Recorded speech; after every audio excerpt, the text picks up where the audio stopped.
Welcome to Creativity with Kim, where everyone is welcome and creativity is for everyone.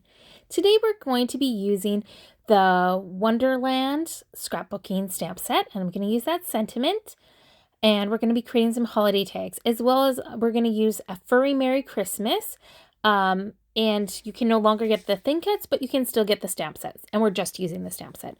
So there's some cute critters on there, really cute tags. And then I'm using the Buildable Tags thin cut. I just got it the other day and it's so much fun to play with. So I've just flipped my Versamat over because it's got a nice foam on the back side. And I've already cut out a few tags. So I'm just getting that puppy dog on my block and I was seasoning it up on my arm. I'm just going to stamp it off once to make sure that it's picking up the ink really well.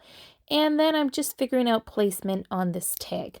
I was debating tilting it a little bit, but I ended up putting it pretty face down. So I just cleaned that with my shammy, which is an amazing tool. And I'm just now figuring out which sentiment I want to put on there. So I decided to use the one that says Happy Howl Days. I thought that was really cute for a puppy. And so I messed up in the sense I should have stamped it off on the scratched piece of paper first, just to make sure that it was really picking up the ink.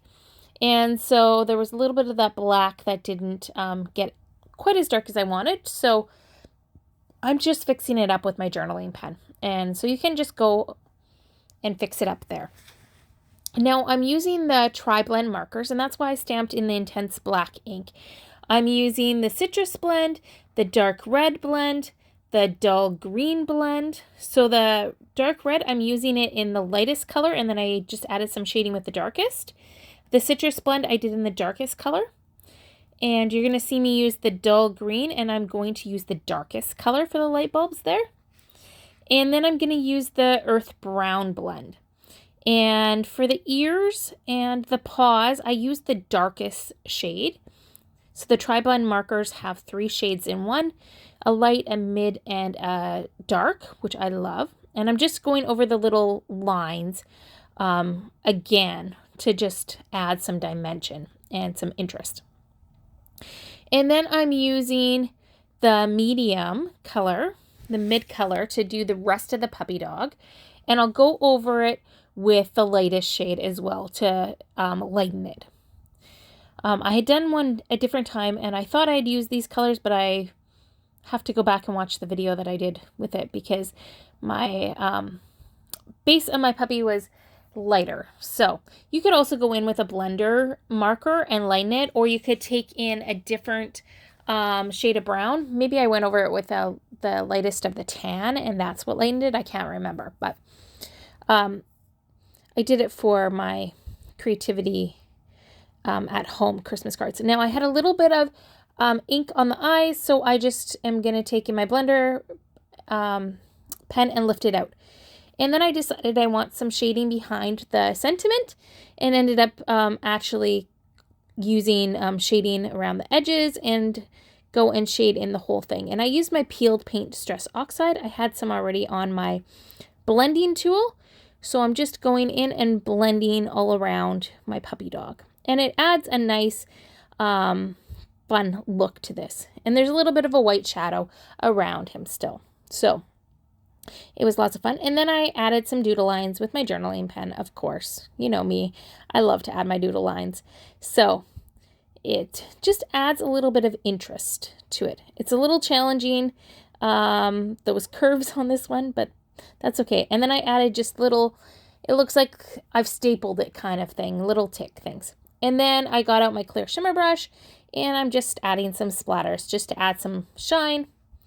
And then I grabbed my diamond Stickles and I'm adding that to the white on the hat as well as the candy cane, and adding some clear shimmer brush to the lights and the hat. And then just using some twine from my stash and tying it in a knot. So that is a really cute one, and that was the first tag. Then we're going to get another one of the tags out, and we're going to grab that big sentiment. It's a hot cocoa kind of day, and that's what we're going to do. Now, you could mask the bottom portion, but That's a pain sometimes. So I'm going to do stamp surgery, and I'm going to just go in there and carefully cut between the letters and the mug and separate those two. I can put them back together afterwards on my block and stamp it as a full image, and it'll work perfectly fine. But this gives me the ease of being able to use two different colors and not have to mask. So I'm going to use the Espresso ink as well as the Scarlet ink. So I'm just seasoning up these stamps because I haven't used them before by rubbing them on my arm and the back of my hand. I'm also going to just stamp them once on a piece of scratch paper and just make sure that they're picking up the ink really well. And now I'm going to bring in that tag, and again I'm going to use the Espresso ink to stamp out the sentiment, and just holding it there for a tiny bit just so that it absorbs the ink into the paper. And then I am going to grab the Scarlet and stamp that mug on there. And it's so easy to do. And I mean, you could move that mug a different spot. You could even create a background with that mug and it would be really cute. So that's the nice thing about changing things up that way. Then I took this Scarlet ink pad and I inked the edges all around just to give it some more dimension and fun. There was a few paper hairs on the side, so I pulled those off. And then to add a little bit more interest, I took my white gel pen, and it's the 10, and I added little dots to the word day, just to the letters. And it really just added a whole nother look to this word and added interest. So easy to do and really fun. And then I got out the diamond stickles again. I love my diamond stickles. And I added it to the little stars on the mug, as well as I'm going to turn the tag and do the little lines.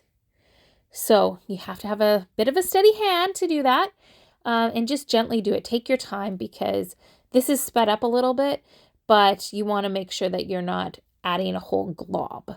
So there you can get a look at what that looks like. And then I'm going to add doodle lines again. And I just love the look that that gives it. You can find in the description box a list of all the supplies used as well. And then I am just thinking, and I decided that I wanted to add the diamond stickles to the word hot cocoa as well. So I did that, and it just really adds a little bit more to it. I was thinking afterwards, after I did the diamond stickles, that I should have used liquid glass. That would have really been fun, but hindsight's 2020. And then I'm just adding a piece of jute twine that I had and looping that through there, and there you go. There's both the tags. Fun ones, pretty easy to do. So you can find all the information in the description box. And if you liked this video, please give it a thumbs up. And if you don't want to miss anything, make sure you subscribe and hit the notification bell so you don't miss any videos from me. Thank you and have a great day. I hope you're getting ready for the holidays. Take care. God bless. Bye.